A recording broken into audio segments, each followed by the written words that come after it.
Okay, so 10 tips in Davinci Resolve to make your editing faster. The first one is the shuffle swap technique. So most people, when they're moving clips around and they want to change the order, they'll come here, they'll drag it around, move it around, and then delete the space. And that can be very time consuming when you've got to do it a lot of times. If you highlight the clip that you want to move, Control, Shift, and then use the comma and the full stop, which is also the weird left and right arrows. And if you press the comma, you move it to the left. If you press the full stop, you move it to the right. You can use Command Shift as well if you're on a Mac. You can also select multiple clips while you're doing this. So say I want to move these two clips to the left, I would Control Shift comma and swap them around.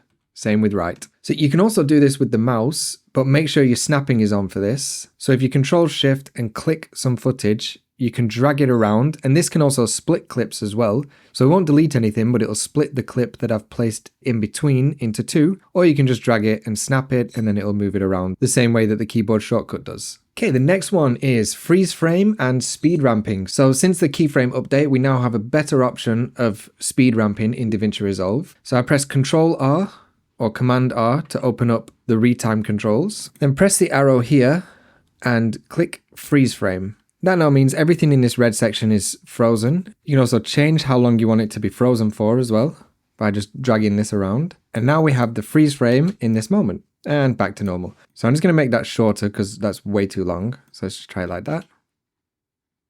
So to do the speed ramping effect, come over to your keyframes tab and then click on the keyframe curves.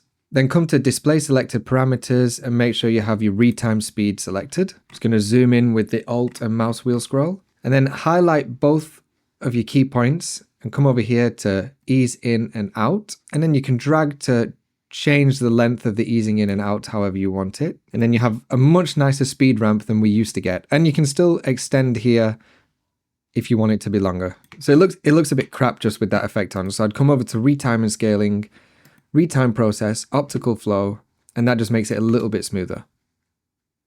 Oh yeah, much nicer. Then we do zoom. Next one is stacking timelines. So I use this a lot when I'm creating shorts from long form content. I want my timelines on top of each other so I can just drag down sections that I want to use. So you have to come here, make sure you have display stacked timelines turned on, because if you don't, you won't be able to see any of your timelines. And then come to this button here, press it, and it opens up a timeline underneath. So I'm just going to create a new timeline here. So when you're creating a new timeline, make sure that you don't have this highlighted up here and that this is highlighted. Just going to call this Reels. Okay, so now I know that I want this section to this section as a reel. I can highlight, drag everything down, and then it is in my Reels section.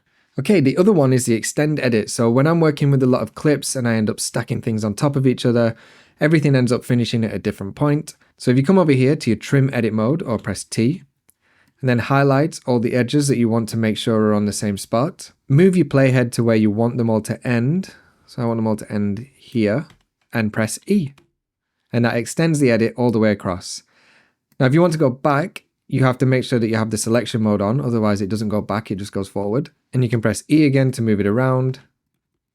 And there you go. That's super handy, saves a lot of time. So the next one is for people who have transition lags. If you put something like a smooth cut or some of the fusion transitions like Luma wipe or noise dissolve, and you're getting a bit of lag when it's processing the transformation, like that. I didn't even see what happened. If you come over to the cog in your bottom to get the project settings open, then scroll to the Optimize Media and Render Cache. Click on the Automatically Cache Transitions in User Mode, and then click Save. Then come to Playback, Render Cache, or Render Cache, however you say it, User. So now Davinci will automatically render any of the transitions because you're in User Mode, so play it back.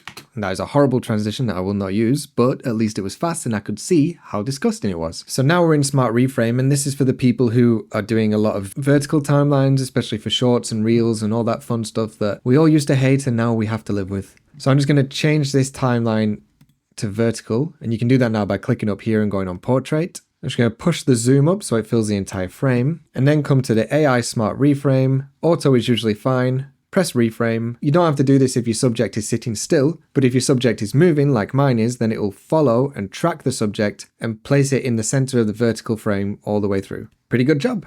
Because if I had to do that manually, These are all the keyframes that I would have needed to use. Now, the next tip is dynamic switching. So a lot of the times when I'm working on a project, I realize I need an asset from another project. I can't remember where it is in my file explorer, or I'm just too lazy to trudge through 20 layers of folders to find it. So I want to open that project, copy it, and bring it back into this. If you press the home to open up your folders, right click anywhere, make sure dynamic project switching is turned on. Then I can go to my other timeline, open it up. Oh, media missing, that's nice. And then say I wanted this clip, I can copy it here, and now it's open at the same time. So just click the arrow, and I can go back to my other project and paste it in. And it also brings the footage into your media pile as well. Next one is always highlight your footage in the media pool. So instead of having to right click some footage and then press find in media pool, you can come over to preferences in Davinci Resolve, user, editing. Scroll down to the general setting and click always highlight current clip in the media pool. So now it's highlighting all the clips up here. Even if you're in a different folder as well, it will take you to the correct folder and highlight the clip for you. And the last one, say I did a bunch of editing and I decided that I didn't want some audio because I had a voiceover there, but then later on after I deleted that audio, I changed my mind. But now I don't want to scrub through the entire source and try and match exactly where that cut is that I've made, because that is a pain, especially if you have very long videos. So click on your footage and press F, and that opens up the source of your footage. And it also highlights what part of that clip is used.